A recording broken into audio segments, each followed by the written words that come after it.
Hey everybody, welcome back to NeurosciQ, the best place on YouTube to increase your neuroscience IQ.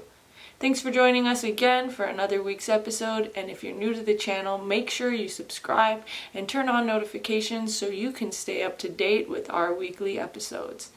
In last week's video, we talked about masks and their possible relation to hypoxia. Then we talked about how the brain adapts to hypoxia through ventilatory acclimatization to hypoxia. In this week's video, we're going to talk about the psychological factors that influence why some people don't want to wear masks. So sit tight, stay tuned, let's roll the intro.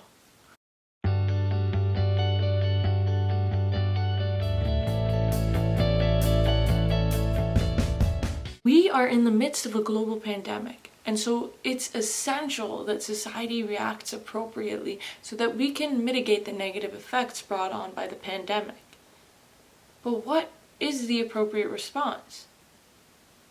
The problem is there was mixed reviews at the beginning. Initially, people were told not to wear masks and that masks needed to be saved for healthcare workers. There was a shortage, and so the general public wasn't being encouraged to wear masks. And yet now, people are telling us that we should wear masks in all public places, whether we have symptoms or not. This uncertainty at the beginning is one of the reasons why a lot of people don't want to wear masks. When your decisions and your recommendations are flip-floppy, then your credibility goes down the drain. And so it would have been better initially if the officials said we don't know what the best course of action is, rather than giving recommendations out of thin air. Because now the inconsistency has brought people to confusion. And also there's political polarization that can reduce our trust in the certainty. That's the first reason why some people don't want to wear masks. Secondly, the pandemic is not a familiar state, and so during this state of novelty, we cling to what makes us feel safe. And what makes us feel safe is what is familiar. So, during a stressful situation like this, all of us are experiencing a fight or flight reaction. And this leads to hot cognition. Hot cognition is a state when your emotions override rational thinking. You might feel this if you're ever angry and you do something irrational or you snap at somebody. But basically we have these executive functions of reasoning, attention, problem solving, organizing, planning, and thinking. And during hot cognition, our executive functions are influenced by emotion rather than rational thinking. So this is fast and automatic responses. What this can lead to is us deciding whether or not we want to wear a mask rapidly without analyzing the cost and the benefit. But also, when we are in a fight or flight state, we like to feel in control by having a choice. So high stress can cause difficulty in rational thinking, but we also like to feel like we are controlling our fate because we are super sensitive to the threat, and if we can grasp onto something, it helps us to feel less threatened. So people's decisions vary. Some people have optimism bias, and this is more common in younger individuals, teenagers, and young adults, where their decision is based off first-hand experience. Since they don't know anybody that's been affected by COVID or anyone that has died from COVID their age, they think, well, it's not going to happen to me. But the chance doesn't change just because of what you've been exposed to. It's like flipping a coin, heads or tails. If you get heads 5 times in a row, it doesn't mean that the next time you have more chance of getting heads or more chance of getting tails, because it should flip to tails. The probability isn't influenced by prior events.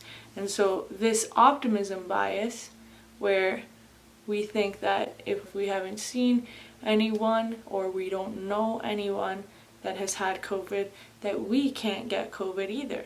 This is what has led to risky behavior in the youth, where they decide not to wear a mask and they think, well, I'm young and I won't catch it. One of the other reasons psychologically that people might decide not to wear a mask is that they don't want to be observed as weak. And there was actually a study that showed that males were more likely to resist wearing a mask. And Donald Trump said himself that it makes him look like he's not focused on reopening America.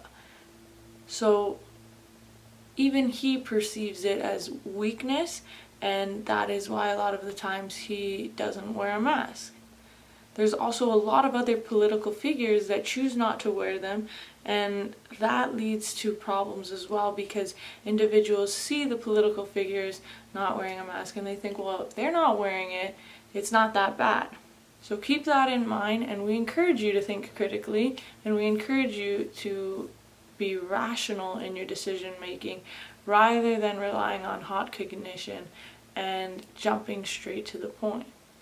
But another problem is people who are against wearing masks. If you tell them that they should wear a mask, they are going to get defensive. Just like if you tell anybody anything about their opinion. So rather than trying to force somebody, it's better to just act as a demonstration rather than trying to change somebody's mind. So what I encourage you to do is go out and find credible sources of information. Scientific journal articles are usually where I start, and get the information straight from a primary source and try to make your decisions based off of that rather than turning to the media. Again, it is a difficult, stressful time, and so a lot of us are in hot cognition mode. So you need to sit back, relax, and think rationally when you're making a decision. That's all for today's video. It was just a few psychological factors that could weigh into people deciding whether or not they want to wear a mask. Hope you enjoyed that video. If you did, give us a thumbs up. Make sure you like, comment, and subscribe. And if you have any suggestions for other topics for our weekly videos, leave them down below. And I'll see you next Saturday. Thanks for watching.